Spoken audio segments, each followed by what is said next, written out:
Vous êtes-vous déjà demandé pourquoi le comportement de quelqu'un change quand vous n'êtes pas là? Soudain, il vous envoie plus de messages, aime tous vos posts ou font des commentaires aléatoires sur le passé. Ce n'est pas une simple coïncidence, c'est un signe qu'il vous manque. Mais voici le hic, ils ne l'admettront jamais. Vous voyez, quand quelqu'un commence à vous manquer, cela se manifeste de la plus petite, parfois la plus étrange des manières. Mais si vous faites attention, vous verrez tous les indices. Aujourd'hui, nous allons explorer 12 signes indéniables, parfois surprenants, qui prouvent que quelqu'un pense à vous, même s'ils font comme s'ils étaient passés à autre chose. Il ne s'agit pas seulement de rencontres ou de relations. Il s'agit de reconnaître votre propre valeur et de comprendre les changements psychologiques et émotionnels qui se produisent lorsque votre présence disparaît. Certains de ces signes remettront en question ce que vous avez toujours cru sur les relations. Certains pourraient même vous choquer. Restez avec moi, car à la fin de cette vidéo, vous saurez non seulement comment repérer quand quelqu'un vous manque, mais vous apprendrez également comment utiliser cette connaissance pour reprendre le contrôle et affirmer votre propre pouvoir. Commençons. Numéro 1. Il vous contacte plus fréquemment. Quand quelqu'un vous manque, ce n'est pas juste un sentiment passager, c'est un besoin urgent, une envie émotionnelle qui les ramène vers vous. Vous remarquerez une augmentation des communications, surtout pendant les heures calmes de la nuit, quand les distractions de la journée s'estompent et qu'ils se retrouvent seuls avec leurs pensées. C'est là que cela frappe le plus fort. Ils enverront des messages comme « Salut, quoi de neuf ?» ou « Je viens de penser à toi ». Et même si cela peut sembler décontracté, croyez-moi, il n'y a rien de décontracté là-dedans. Chaque mot est une tentative désespérée de combler la distance émotionnelle, de se sentir à nouveau connecté à vous. C'est leur façon d'essayer de remplir le vide que votre absence a créé. Il ne s'agit pas seulement de dire bonjour, il s'agit de tendre la main pour voir si vous êtes toujours là, si vous répondrez, s'ils comptent encore pour vous. Leurs messages nocturnes ne sont pas de simples textos, ce sont une bouée de sauvetage, un rappel que même s'ils essaient de l'ignorer, ils ne peuvent pas échapper au fait que quelque chose manque sans vous. Ils ne l'admettront jamais ouvertement, mais chaque message est un signal, une demande subtile de reconnexion, une manière discrète de vous ramener dans leur vie. La plupart des gens n'admettront pas que leur soudaine augmentation de textos est due au fait qu'ils se sentent seuls, ennuyés ou même pleins de regrets. Ils pourraient se dire qu'ils sont juste amicaux, mais au fond, ils savent la vérité. Vous leur manquez, et chaque texto qu'ils envoient est un rappel que votre absence les hante. Ne répondez pas immédiatement. Laissez-les ressentir ce sentiment un peu plus longtemps. Quand vous vous précipitez pour répondre, vous leur donnez la réassurance qu'ils recherchent et vous les laissez s'en tirer trop facilement. Au lieu de cela, donnez-leur le temps de sentir le poids de votre absence. Cela ne signifie pas que vous jouez à des jeux, cela signifie que vous protégez votre propre valeur. Faites de votre présence quelque chose qu'ils doivent mériter, pas quelque chose qu'ils peuvent attendre à leur convenance. Laissez-les vous manquer assez pour réaliser ce qu'ils risquent de perdre. Numéro 2. Ils se remémorent le passé. Quand quelqu'un commence à vous manquer, il ne manque pas seulement la version actuelle de vous, il commence à manquer le passé, les bons vieux jours, où tout semblait plus simple, où tout entre vous deux paraissait parfait. Vous remarquerez qu'ils évoquent de vieux souvenirs, disant des choses comme « Tu te souviens de cette fois où nous avons fait ce road trip fou ?» ou « Je pensais justement à cette chose drôle que nous avons faite l'été dernier. » Ce ne sont jamais juste des souvenirs. Ils utilisent la nostalgie pour raviver des émotions, espérant recréer la connexion qu'ils ressentaient autrefois avec vous. La nostalgie est une arme puissante parce qu'elle remue des émotions qui surpassent la logique. Elle ramène des sentiments de confort, de joie et de connexion, les faisant aspirer à la version d'eux-mêmes qu'ils étaient quand ils étaient avec vous. Et soyons honnêtes, ils manquent cette époque parce qu'elle leur rappelle à quel point ils se sentaient bien avec vous. Ils ne manquent pas seulement les bons moments, ils manquent à quel point ils se sentaient complets en votre présence. La nostalgie n'est pas juste un voyage dans le passé, c'est une ancre émotionnelle qui les ramène à une époque où ils se sentaient vraiment heureux. Et plus important encore, où ils se sentaient heureux avec vous. Voici où cela devient encore plus intéressant. Quand quelqu'un évoque le passé, Ils font subtilement allusion à ce qu'ils souhaitent que le présent soit. Réfléchissez-y. S'ils étaient vraiment passés à autre chose, pourquoi se donneraient-ils la peine de ressasser de vieux souvenirs? C'est parce qu'ils ne sont pas passés à autre chose. Ils rejouent ces moments dans leur esprit, espérant que vous faites de même, espérant que cela vous manque aussi. Ce n'est pas juste revivre le passé, c'est rouvrir la porte à la possibilité de se reconnecter. La chose est qu'ils ne veulent pas dire directement « tu me manques ». Au lieu de cela, ils utilisent la nostalgie comme une manière plus douce et moins vulnérable de l'exprimer. Ils testent les os, voient si vous mordrez à l'hameçon et replongerez dans ces vieux souvenirs avec eux. C'est comme s'ils lançaient une ligne, espérant que vous l'attraperez et les ramènerez émotionnellement. Ne vous laissez pas piéger dans leur piège émotionnel. Quand ils évoquent de vieux souvenirs, il est tentant de replonger et de revivre ces moments, mais voici le problème. S'ils n'offrent que de la nostalgie sans aucun changement ou effort réel, vous vous préparez à répéter l'histoire. Soyez prudent. Reconnaissez les souvenirs, mais ne les laissez pas vous ramener dans un passé qui ne sert plus votre croissance. Faites-leur mériter leur retour dans votre présent. Ne les laissez pas simplement surfer sur les bonnes vibrations de votre passé commun. Numéro 3. Ils deviennent obsédés par votre vie. Quand quelqu'un vous manque, sa curiosité se transforme en quelque chose de beaucoup plus intense, une obsession. Soudain, ils ne se contentent plus de prendre de vos nouvelles de temps en temps, ils surveillent chacun de vos mouvements. Ils sont les premiers à aimer chacun de vos posts, et ils ne se contentent pas de jeter un coup d'œil à vos stories, ils sont les premiers à les regarder à chaque fois. C'est comme s'ils étaient collés à leur téléphone, attendant la moindre mise à jour sur votre vie, parce que c'est ainsi qu'ils se sentent plus proches de vous, sans avoir à vous contacter directement. Voici où cela devient plus intéressant. Ils ne regardent pas seulement ce que vous postez aujourd'hui, ils remontent le temps, parcourant vos anciennes photos et posts, revivant des moments que vous avez partagés. Vous pourriez même les surprendre en train d'aimer accidentellement une photo datant de 52 semaines ou de commenter quelque chose que vous avez posté il y a des mois. Ce n'est pas juste de la curiosité, c'est leur tentative de rester connectés, de garder un œil sur votre vie parce qu'ils ressentent votre absence plus qu'ils ne veulent l'admettre. Les réseaux sociaux ne sont que la surface. Ils assemblent tout. Avec qui traînez-vous? Où allez-vous? Qu'est-ce qui vous fait sourire dans vos nouveaux posts? Ils ne le diront peut-être pas à haute voix, mais leurs actions sont claires. Ils ne sont pas passés à autre chose. Et ils ne supportent pas l'idée que vous viviez votre vie sans eux. Ils se demandent constamment ce que vous faites et si quelqu'un d'autre prend leur place. Cette obsession est leur manière de s'accrocher à vous de loin. Arrêtez de tout partager sur les réseaux sociaux. Laissez un peu de mystère. Si vous postez chaque petit détail de votre vie, ils obtiennent leur dose sans avoir besoin de vous contacter réellement. Donnez-leur moins à se mettre sous la dent. Laissez-les se demander ce qui se passe derrière les coulisses.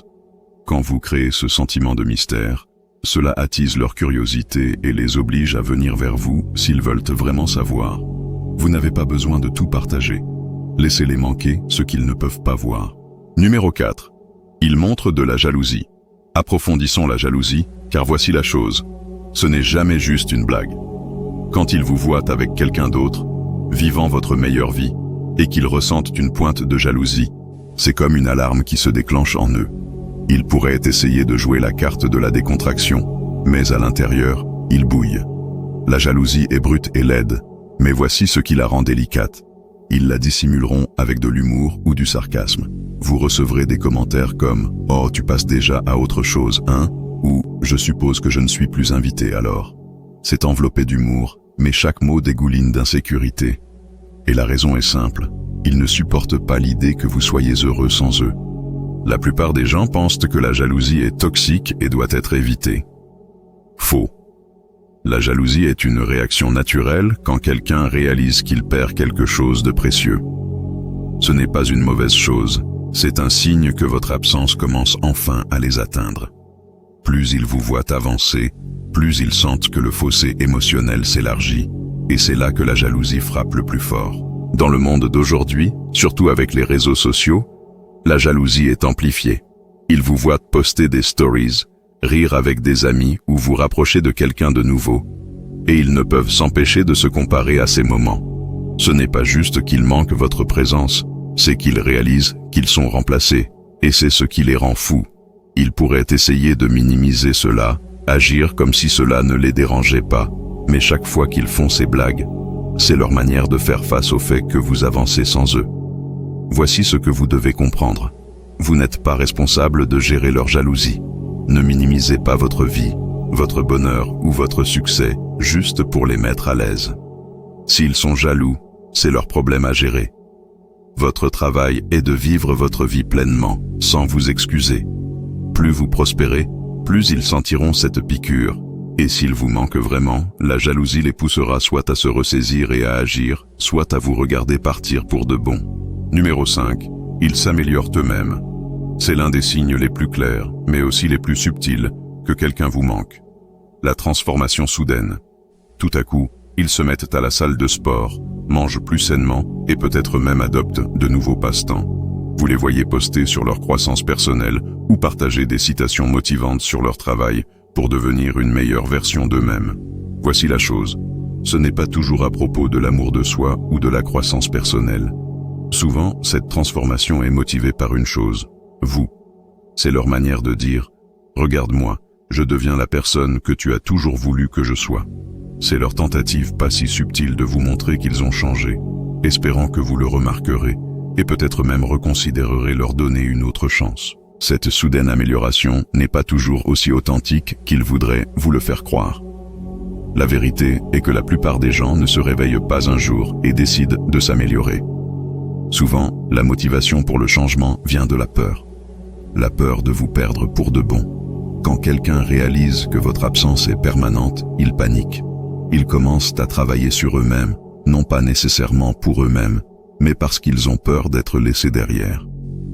Ils manquent la version d'eux-mêmes qui se sentait digne d'être avec vous, et ils pensent que cette nouvelle version améliorée vous reconquérera. Mais voici la chose.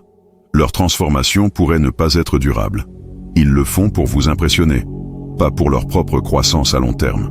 Donc, même si cela peut sembler impressionnant en surface, vous devez vous demander, changent-ils pour eux-mêmes ou pour vous? Ne vous laissez pas emporter par la transformation superficielle. Observez leurs actions au fil du temps, pas seulement leurs stories Instagram ou leurs nouvelles routines d'entraînement. La croissance personnelle ne se résume pas à quelques semaines d'efforts, elle nécessite un engagement soutenu pour changer. S'ils s'améliorent vraiment pour les bonnes raisons, ils persisteront, que vous regardiez ou non. Soyez prudent. N'importe qui peut se faire bien paraître à court terme, mais la vraie croissance se produit quand ils n'essaient pas de vous impressionner. Assurez-vous qu'ils le font pour eux-mêmes, pas juste pour attirer votre attention. Numéro 6. Ils laissent des indices subtils. Ils ne diront pas « tu me manques », mais ils laisseront des miettes, de petits indices qu'ils veulent que vous reveniez. Ces indices peuvent prendre de nombreuses formes.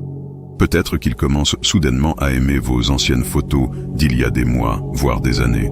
Ou ils postent quelque chose sur les réseaux sociaux qui fait clairement référence à une blague interne que vous seul partagiez. Ils commenteront quelque chose qui leur rappelle vous, ou vous tagueront dans un mème qui touche un peu trop près de chez vous. Ces actions subtiles ne sont pas juste aléatoires, elles sont intentionnelles. C'est leur manière de tremper leurs orteils dans l'eau, de tester comment vous réagirez, tout sans faire le premier pas complet. Et soyons clairs, ces miettes sont un moyen pour eux de vous garder émotionnellement accrochés. Ils pourraient être trop fiers ou trop effrayés pour admettre qu'ils vous manquent. Alors ils laissent ces petits indices, espérant que vous mordrez à l'hameçon. Mais voici la chose. Bien que cela puisse sembler innocent, c'est souvent manipulateur. Ils veulent vous ramener sans s'engager dans une conversation ou une réconciliation complète. C'est comme s'ils disaient « Je pense encore à toi, mais je ne vais pas être celui qui l'admet ». Ce comportement de breadcrumbing est particulièrement courant dans les rencontres modernes, où les réseaux sociaux nous donnent un accès facile à la vie des autres sans avoir à s'engager dans une conversation significative. Ils aimeront une story, laisseront un commentaire et espéreront que cela les gardera frais dans votre esprit, espérant que vous serez celui qui tendra la main en premier. Résistez à l'envie de suivre ces miettes. Ne mordez pas à l'hameçon. S'ils veulent vraiment se reconnecter, ils doivent être directs à ce sujet. Le breadcrumbing est un moyen de vous garder émotionnellement accroché sans faire d'efforts réels pour combler le fossé.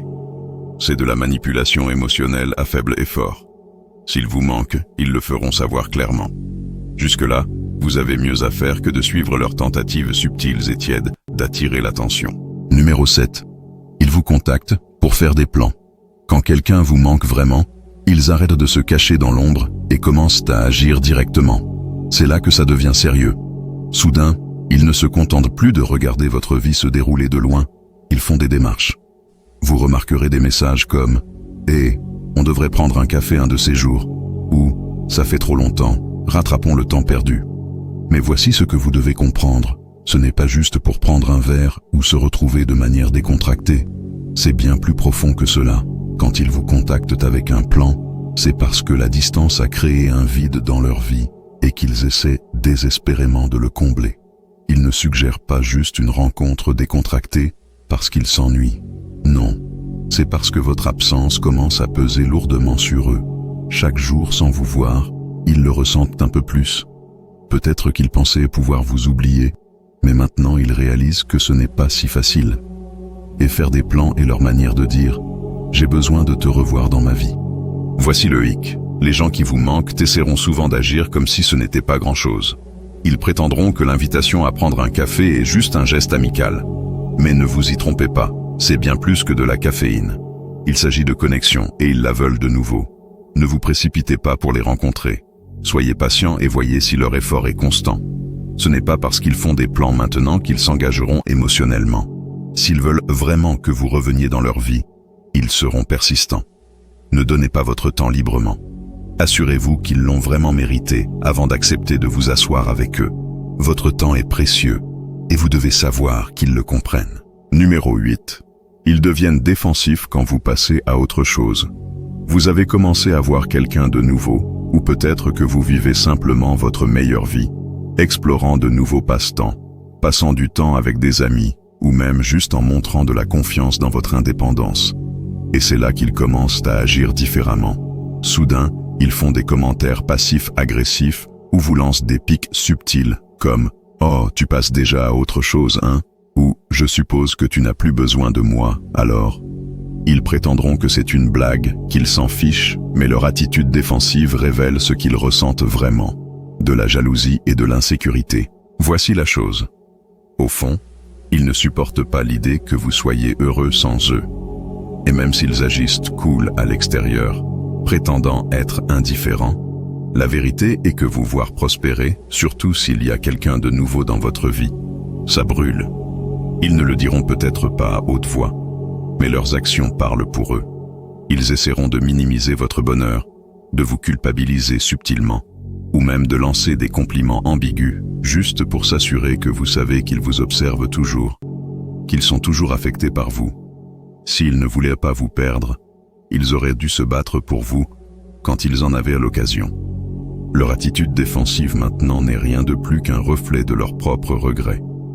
Ils savent qu'ils ont merdé, et vous voir passer à autre chose sans eux est un rappel constant de ce qu'ils ont laissé filer. Et cette réalisation les ronge de l'intérieur. Chaque fois que vous postez une photo, sortez avec des amis ou mentionnez un nouvel intérêt romantique, c'est un rappel qu'ils ont perdu l'accès à la version de vous qui les faisait se sentir spéciaux. Voici où réside votre pouvoir. Ne minimisez pas votre vie juste pour les mettre plus à l'aise. Vous ne leur devez pas votre bonheur. Continuez à vivre audacieusement et sans vous excuser.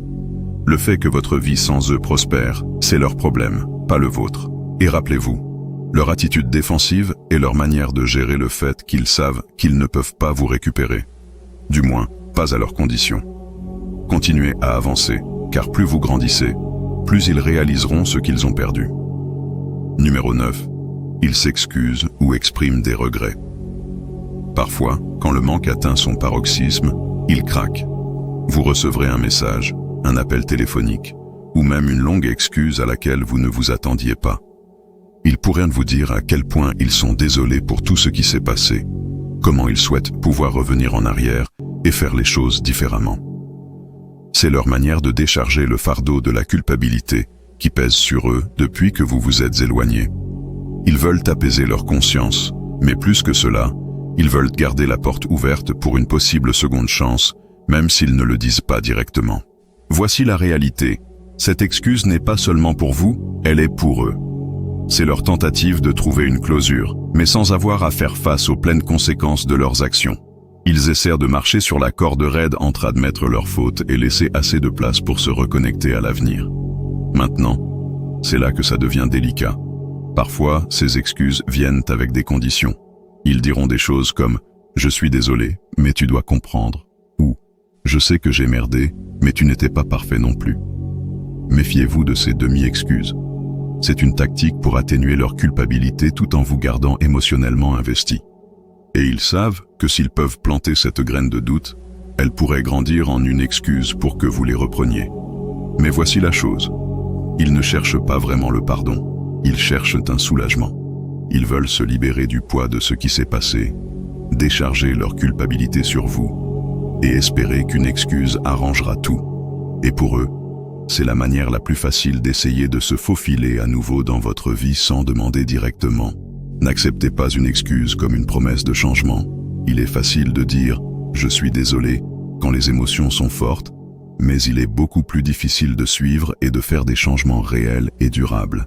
S'ils sont vraiment désolés, leurs actions le reflèteront, pas juste leurs mots. Observez comment ils se comportent après l'excuse. Continuent-ils les mêmes schémas ou font-ils un effort sincère pour grandir? C'est la vraie mesure de savoir si leur regret est authentique ou juste une autre manière de vous ramener. Numéro 10. Ils stalkent vos amis.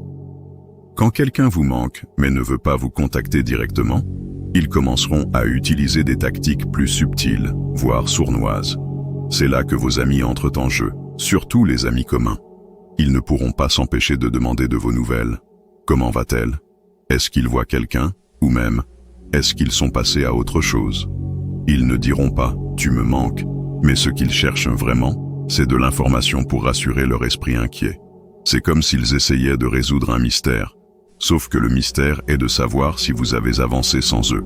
Mais ne vous y trompez pas, ce n'est pas une curiosité inoffensive, c'est leur peur qui parle, leur peur que peut-être vous les ayez dépassés, que peut-être leur chance avec vous soit terminée. Ils veulent savoir s'ils ont encore une place dans votre vie. Plus ils stalkent vos amis, plus ils espèrent entendre que vous n'êtes pas encore passé à autre chose. C'est une tentative désespérée de rester connectés à vous sans montrer leur vulnérabilité. Laissez-les se demander. Gardez vos cartes près de votre poitrine. S'ils ne sont pas assez courageux pour vous demander directement, ils ne méritent pas la satisfaction de savoir ce qui se passe dans votre vie. Laissez-les ressentir cette incertitude, car dans l'espace de l'inconnu, ils vont sentir le poids de votre absence encore plus. S'ils veulent vraiment des réponses, ils viendront vers vous. Jusque-là, continuez à vivre votre vie et laissez-les se demander. Numéro 11. Ils baissent leur garde et deviennent vulnérables. Quand quelqu'un atteint le point où il ne peut plus maintenir sa composure émotionnelle, il baisse complètement sa garde. C'est là que tous les murs qu'ils ont construits autour de leurs sentiments commencent à s'effondrer. Ils arrêtent de prétendre qu'ils vont bien et deviennent bruts, honnêtes et exposés d'une manière qu'ils n'ont jamais été auparavant. Vous commencerez à entendre des choses comme « j'ai beaucoup pensé à toi » ou « j'aimerais que les choses se soient passées différemment ». Ce n'est pas juste eux qui réfléchissent à ce qui a mal tourné, c'est eux qui reconnaissent que votre absence a laissé un impact émotionnel plus profond qu'ils ne l'avaient prévu. C'est comme s'ils portèrent le poids de tous les mots non dits et des sentiments non résolus. Et maintenant, le fardeau est trop lourd pour être supporté en silence. La vulnérabilité est la chose la plus difficile à montrer pour la plupart des gens, surtout s'ils ont passé des mois, voire des années, à prétendre qu'ils allaient parfaitement bien sans vous. Mais quand ils atteignent ce stade, c'est un signal qu'ils ont atteint leur point de rupture émotionnelle. Ils sont passés de penser qu'ils pouvaient vivre sans vous à réaliser qu'ils ne supportent plus le silence. Chaque jour sans vous, ils sentent que quelque chose manque, alors ils s'ouvrent, non pas un peu, mais complètement. Ils révéleront toutes les émotions qu'ils ont essayé de cacher, et soudain, vous verrez un côté d'eux que vous n'avez peut-être jamais vu avant. Mais voici la vérité. La vulnérabilité n'est pas toujours un signe de force. Parfois, c'est une tentative désespérée de reprendre le contrôle. Quand quelqu'un montre sa vulnérabilité, cela peut être sincère, mais cela peut aussi être un mouvement calculé pour vous ramener. Il pourrait me dire toutes les bonnes choses pour tirer sur vos cordes sensibles. Tu me manques comme on parlait avant. J'ai réalisé à quel point je t'ai pris pour acquis. Mais rappelez-vous, les mots ne sont que des mots, à moins qu'ils ne soient soutenus par des actions cohérentes. La vulnérabilité est puissante parce qu'elle joue sur votre empathie. Ils espèrent qu'en baissant leur garde, ils vous amèneront à vous adoucir, à vous reconnecter avec le lien émotionnel que vous partagiez autrefois. Mais ne laissez pas ce moment obscurcir votre jugement. La vulnérabilité peut être réelle, mais elle peut aussi être une tactique pour inverser la dynamique en leur faveur, surtout s'ils ont été celui qui s'éloignait depuis longtemps. Soyez empathiques, mais restez ancrés. Ne sautez pas immédiatement pour les réconforter ou leur donner ce qu'ils veulent, juste parce qu'ils s'ouvrent enfin. La vulnérabilité est importante, mais elle ne suffit pas seule.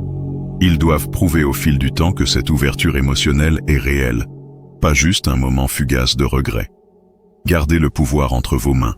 Demandez-vous, voulez-vous qu'ils reviennent dans votre vie ou réagissez-vous juste à leur vulnérabilité? Prenez votre temps pour décider. Numéro 12. Ils font des gestes grandioses. Quand tout le reste échoue, ils sortent l'artillerie lourde. C'est là qu'ils sont les plus désespérés. Peut-être qu'ils vous envoient un long message sincère, déversant des émotions qu'ils ont retenues pendant des mois. Ou ils pourraient vous écrire une lettre, vidant leur cœur sur papier, essayant de rattraper toutes les choses qu'ils ont laissées non dites. Parfois, ils pourraient de même aller jusqu'à se présenter à votre porte de manière inattendue, fleurs à la main, essayant de recréer les grands gestes que vous voyez dans les films. Ce n'est pas juste eux qui sont dramatiques, c'est leur tentative finale de prouver à quel point vous leur manquez et qu'ils vous veulent de retour dans leur vie. Ils ont atteint un point où les indices subtils et les textos passifs ne suffisent plus.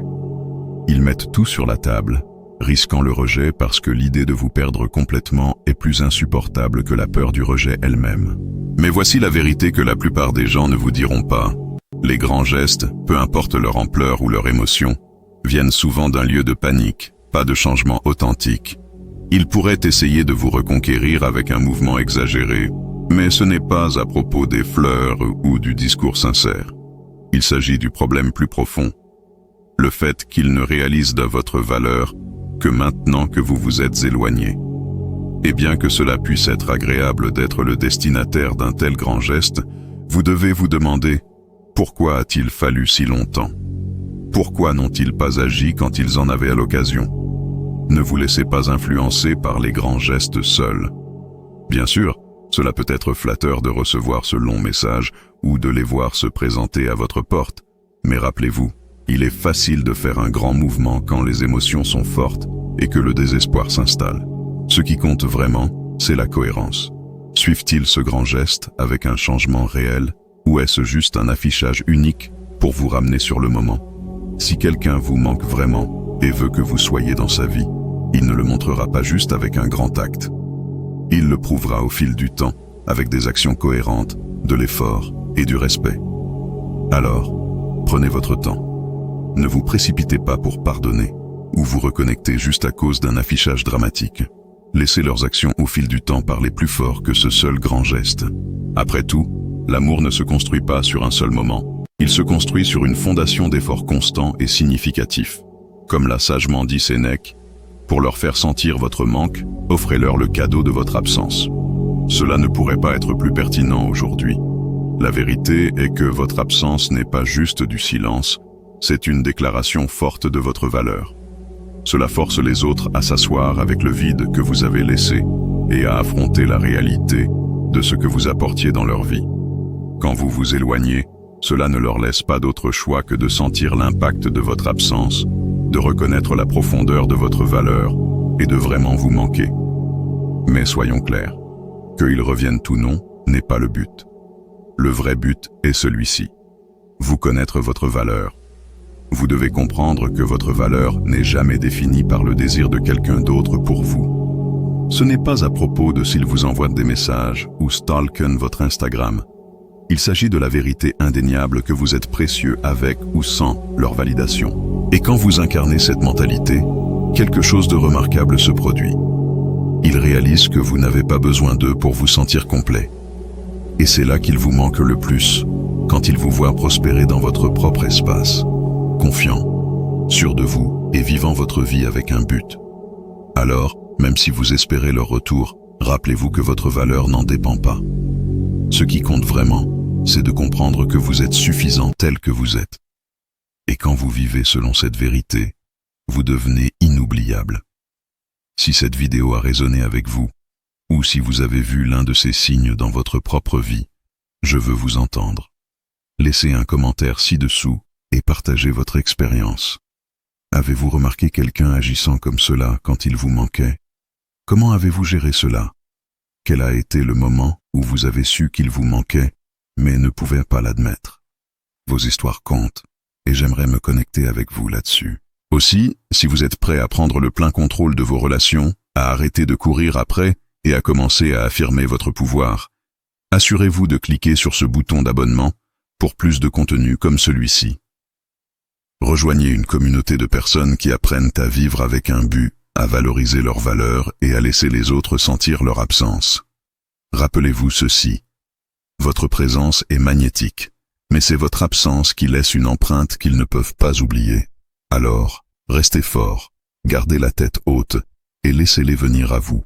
Vous êtes précieux, et quand vous le savez vraiment, les autres le verront aussi. À la prochaine fois, continuez à avancer. Restez fidèle à vous-même et ne vous contentez jamais de moins que ce que vous méritez.